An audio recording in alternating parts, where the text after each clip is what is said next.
മണിപ്പൂരിൽ മാപ്പ് പറയാൻ ഒരുങ്ങുകയാണ് BJP സർക്കാർ. അതായത് വസ്തു പോകുമ്പോഴേ ബുദ്ധി ഉദിക്കുമെന്നൊരു ചൊല്ലുണ്ട്. ചൊല്ല് പഴയതാണെങ്കിലും നരേന്ദ്രമോദിക്ക് ഇത് പുതിയതാണ്. തൻ്റെ രാഷ്ട്രീയ ജീവിതത്തിൽ എന്ത് കളി കളിച്ചാണെങ്കിലും ഇതുവരെ വിജയിച്ചു വന്ന നരേന്ദ്രമോദി 2024 നിലം പൊത്തിയത്.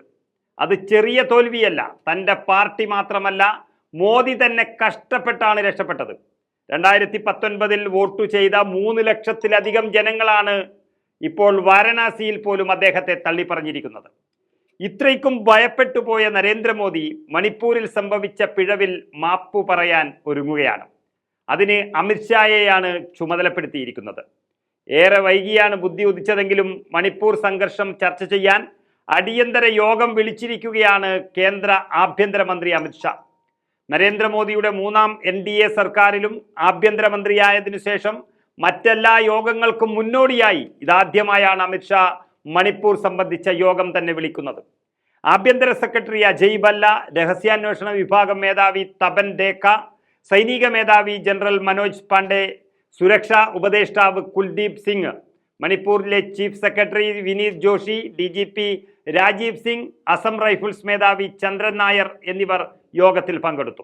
മണിപ്പൂർ ഗവർണറെ വിളിച്ചു വരുത്തി സംസ്ഥാനത്തിന്റെ സ്ഥിതിയെക്കുറിച്ച് അമിത്ഷാ ചോദിച്ചറിഞ്ഞിരുന്നു. നമുക്കറിയാം 2023 മെയ് 3 മണിപ്പൂരിൽ കുക്കികളും മെയ്തേയ് വിഭാഗവും തമ്മിൽ തുടങ്ങിയ സംഘർഷത്തിൽ ഇതുവരെ 225 പേരാണ് മരിച്ചു വീണത്. കത്തിക്കരിഞ്ഞ നിലയിലാണ് പല മൃതദേഹങ്ങളും കണ്ടെത്തിയത്. 50,000-ഓളം പേർ വീട് വിട്ട് ഇറങ്ങിയ അഭയാർത്ഥി ക്യാമ്പുകളിൽ അഭയം തേടി നിൽക്കാൻ നിർബന്ധിതരായിരിക്കുന്നു.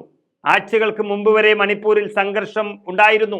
എന്നിട്ടും 1 വർഷത്തിലേറെ വെറുതെ ഇരുന്നിട്ടും ജനങ്ങൾ പണി കൊടുത്തപ്പോഴാണ് യോഗം വിളിക്കാൻ പോലും കേന്ദ്രം തയ്യാറായത്.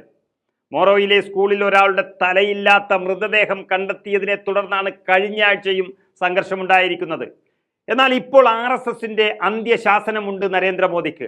മണിപ്പൂരിൽ സംഘർഷം അവസാനിപ്പിക്കാൻ അടിയന്തരമായി ഇടപെടണമെന്ന് RSS മേധാവി മോഹൻ ഭാഗവത് ആവശ്യപ്പെട്ടതോടെ BJP കേന്ദ്രങ്ങൾ വിറച്ചു തുടങ്ങിയിട്ടുണ്ട്.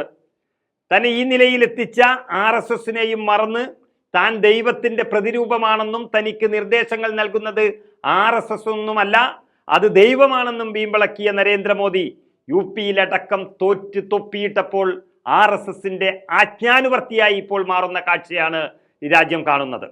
മണിപ്പൂർ 1 വർഷത്തിലേറെയായി സമാധാനത്തിനായി കാത്തിരിക്കുകയാണെന്നും വിഷയത്തിന് പ്രാധാന്യം നൽകണമെന്നും മോഹൻ ഭാഗവത് അന്ത്യശാസനം നൽകിയിരിക്കുന്നു.